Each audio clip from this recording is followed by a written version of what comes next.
नमस्कार। आज हम मिलकर एक तरह की भाषाई खुदाई करने वाले हैं। मतलब हम एक ऐसी लिस्ट के रहस्यों को खोलेंगे जो सच कहूं तो पहली नजर में बिल्कुल आम सी लगती है, लेकिन असल में ये कहानियों का खजाना है। चलिए शुरुआत करते हैं एक बहुत ही जाने पहचाने किरदार से, जेस्टर यानी विदूषक। मतलब पुराने जमाने का वो इंसान जिसका काम ही था चुटकुले सुनाना और लोगों को हंसाना। फिर एक और दिलचस्प शब्द है ऑस्लर। ये वो इंसान होता था जो सरायों में रुकने वाले लोगों के घोड़ों की देखभाल करता था। ये शब्द अपने आप में इतिहास का एक टुकड़ा है, एक ऐसे पेशे की याद दिलाता है जो अब है ही नहीं। लेकिन ये लिस्ट सिर्फ पेशों तक ही सीमित नहीं है, ये इंसानी फितरत के बारे में भी है। जैसे कि ये शब्द देखिए, स्केप ग्रेस। इसका मतलब है कोई शरारती या कह सकते हैं मनमौजी इंसान। और यहां तो मामला और भी गहरा हो जाता है। ये दिखाता है कि भाषा इंसानी सोच के दो बिल्कुल अलग सिरों को कैसे पकड़ती है। एक तरफ है ग्रेगेरियस इंसान जिसे लोगों के बीच ग्रुप्स में रहना पसंद है, और दूसरी तरफ है नाहिलिस्ट जो मानता है कि भाई जिंदगी का कोई मतलब ही नहीं है। बात होती है सबसे ऊंचे एहसास से, परम सुख से, एलिसियम। ये शब्द एक ऐसी जगह या एक ऐसी मानसिक अवस्था के लिए है जहां सिर्फ और सिर्फ खुशी हो। ये वो एहसास है जिसकी शायद हम सबको तलाश रहती है। लेकिन जहां खुशी है वहां गम भी है। ये लिस्ट हमें ये भी याद दिलाती है। विस्टफुल ये शब्द उस उदासी और अफसोस से भरी टीस को जाहिर करता है जो अक्सर हमारे मन में कहीं रह जाती है। और फिर आता है ग्रोन यानी कराहना। इसकी परिभाषा देखिए, दर्द या निराशा जाहिर करने वाली एक गहरी अस्पष्ट आवाज निकालना। कमाल की बात है ना। ये एक ऐसी आवाज है जो यूनिवर्सल है, इसे किसी भाषा की जरूरत नहीं, लेकिन फिर भी हमारे पास इसके लिए एक खास शब्द है। इस मामूली से दिखने वाली लिस्ट में एक बहुत ही डार्क, एक बहुत ही स्याह पहलू छिपा है। इसकी एक झलक हमें मिलती है वेंडेटा शब्द से। इसका मतलब बहुत साफ है, बदला लेने के लिए किया गया कत्ल। ये सीधे सीधे इंसानी फितरत के एक बहुत ही अंधेरे कोने की तरफ इशारा करता है। और फिर ये लिस्ट एक बहुत ही डरावना मोड़ लेती है। देखिए, इसमें जानवरों की हत्या के लिए भी खास शब्द हैं, जैसे टॉरिसाइड यानी बैल की हत्या या सर्विसाइड यानी हिरण की हत्या। लेकिन मामला यही नहीं रुकता, ये कहीं ज्यादा निजी और भयानक हो जाता है। और फिर हमें मिलता है सबसे चौंकाने वाला शब्द फिलिसाइड, अपने ही बच्चे की हत्या। बस एक पल के लिए रुक के सोचिए, ये हमारी इंसानियत के बारे में क्या कहता है कि हमें इतने भयानक, इतने अकल्पनीय काम के लिए भी एक अलग से शब्द बनाने की जरूरत पड़ गई। जैसे कि शब्द है ईथोस। ये किसी भी ग्रुप या समाज के नैतिक विचारों और तौर तरीकों को बताता है। आप कह सकते हैं कि ये वो अनदेखे नियम और धागे हैं जो किसी भी समुदाय को एक साथ जोड़े रखते हैं। और जब वही धागे टूट जाते हैं तो उसके लिए भी एक शब्द है इंटररेग्नम। ये वो दौर होता है जब कोई सरकार नहीं होती, जब सामान्य व्यवस्था ठप पड़ जाती है।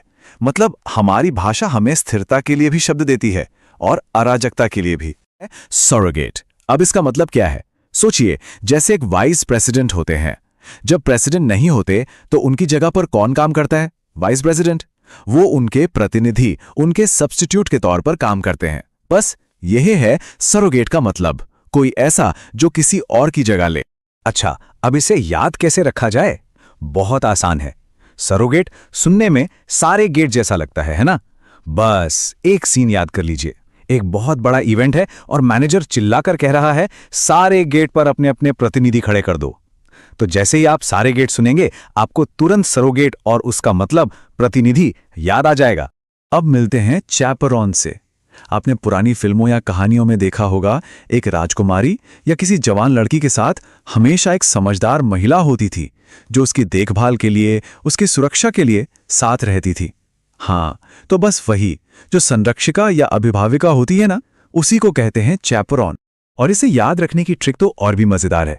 शैपेरोन का साउंड हिंदी के नाम शैपेरोन से कितना मिलता जुलता है। तो बस ये लाइन याद रखिए कि शैपेरोन वो है जो देखभाल करती है। ये साउंड कनेक्शन ही इसे याद रखना बेहद आसान बना देता है। यहाँ पर दो शब्द हैं जो एक दूसरे से बिल्कुल उल्टे हैं। एक तरफ है मैग्नम ओपस, जो किसी लेखक या कलाकार की जिंदगी का सबसे बड़ा, सबसे बेहतरीन काम होता है, जैसे लियोनार्डो दा विंची के लिए मोनालिसा। और दूसरी तरफ है पॉट बॉयलर। ये शब्द उन किताबों या फिल्मों के लिए इस्तेमाल होता है जो सिर्फ पैसा कमाने के लिए फटाफट बना दी जाती हैं, जिनमें कोई खास कलात्मक गहराई नहीं होती। मैग्नम ओपस को याद रखने के लिए सोचिए कि ये किसी महान कृति के लिए दिया गया एक शानदार खिताब है। जब भी कोई आर्टिस्ट अपना बेस्ट काम करता है तो लोग कहते हैं, wow what a magnum opus. ये असल में लैटिन भाषा से आया है, जिसका सीधा सा मतलब है महान काम। और पॉट बॉयलर को कैसे याद रखें? इसके नाम में ही इसका राज छिपा है। पॉट यानी बर्तन और बॉयल मतलब उबलना। पुराने जमाने में लेखक अपने घर का चूल्हा जलाने के लिए यानी to keep the pot boiling जल्दी जल्दी कुछ भी लिख देते थे ताकि गुजारा चलता रहे।